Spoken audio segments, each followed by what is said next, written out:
فإذا العروبة أشركت وتصهينت وتأبركت نأتي على عهدي على ديني على أرض تلاقيني أنا لهني أنا بديهم أنا دمي فلسطيني فلسطيني فلسطيني أنا دمي فلسطيني. موطني الجلال والجمال والسناء والبهاء في رباه والحياة والنجاة والهناء والرجاء في هواه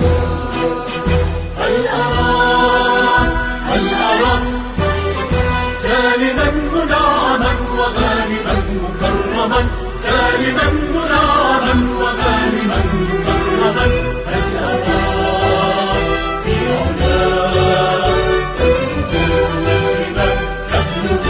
السبا موطني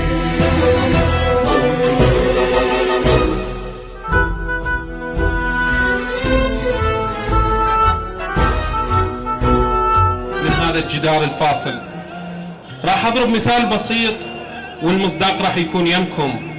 تخيل معي أن عائلة بها أخوين، واحد يسكن بالكرادة والآخر يسكن الزعفرانية.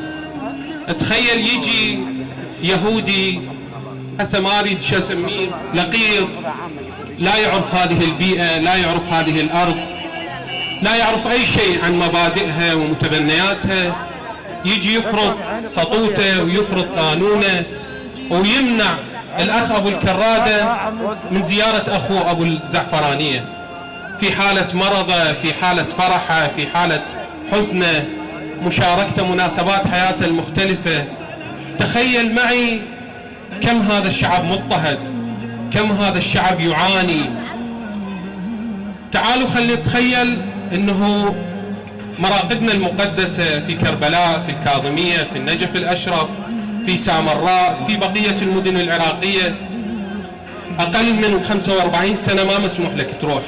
هذا هو حال الفلسطيني في الضفة الغربية وغزة وبقية المناطق الفلسطينية خارج خط 48 مثل ما يسموه. فأقل من 45 سنة ممنوع من الصلاة في المسجد الأقصى. أما اللي